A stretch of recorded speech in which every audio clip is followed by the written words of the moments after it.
people being killed and made homeless and denied food and water and basic human rights by being conquered by this megalomaniac and his regime raining down terror on them daily and nightly. And they involve children and mothers, as we saw last week in the maternity hospital, which I think we talked about.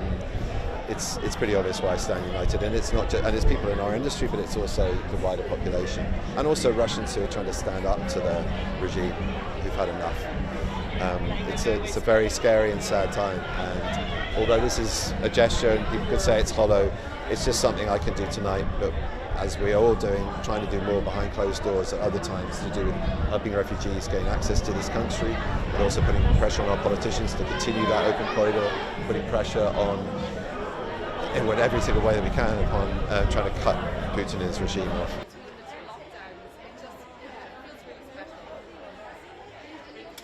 I just think we all have to do what we can. It's so horrific.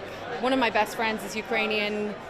It's heartbreaking. It's just heartbreaking. I just can't imagine what it must be like to be anybody who's there, but to be, it's especially the women and children who've had to flee because their sons and their husbands can't leave because everyone has to stay back and fight.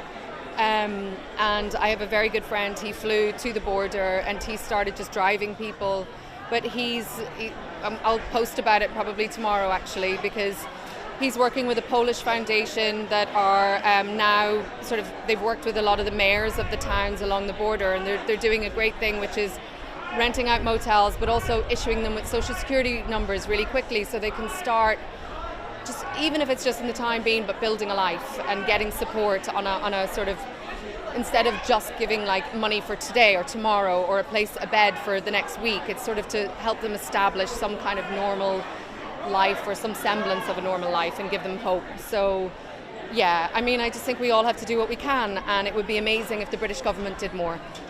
Yeah, this isn't a party that is in sort of disrespect for people who are currently losing their lives, who are being bombed, who are being attacked, or living under totalitarian threat.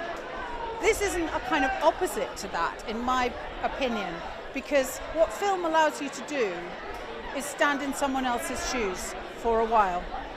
And what we have done this year with all the films that are nominated is give people an opportunity to think differently. And if you think differently, if you can think differently about your situation and not just become entrenched in what your personal gain or position might be, that is a step towards reconciliation and conversation. And I believe in that. I believe that communication is what is the acid that corrodes threats and violence.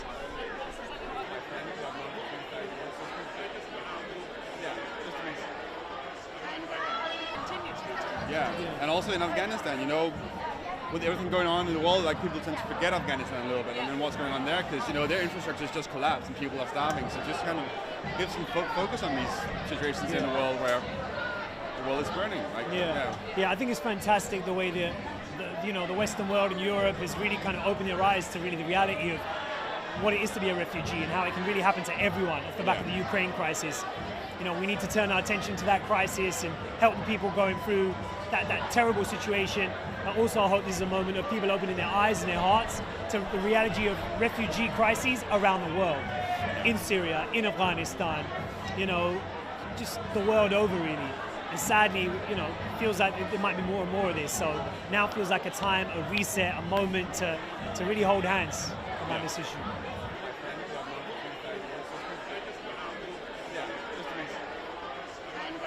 It's surreal, to be a part of this kind of glitz and glamour, and at the same time it feels like, the world and Europe is burning, and to see how sadly relevant this story is again.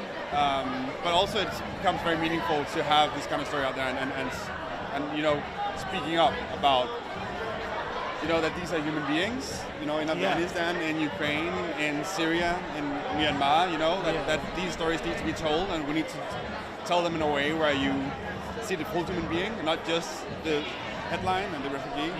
So many times, so often I think refugee stories get lost in the noise of news and debate and headlines, and we obscure the fact that these are human beings. And I think Flea really puts you in Amin's mind, you know, using animation, using the techniques it does in a way that I haven't seen before in a film. And you're right, it couldn't be more timely. You know, it's about making great art, yes, but it's also about making art, I think, that has something to say, has a point of view in the world. It's holding up a mirror to what's going on right now. And that's what feels so special about this one, to me at least. Making change, like trying to make change. Yeah. I thought it would be bad if I didn't, because obviously while we're here enjoying this, people in Ukraine are fearing for their lives. So you always have to keep your mind that you're lucky to even not be fearing that a bomb's going to land on you. So you have to really think about that for a minute.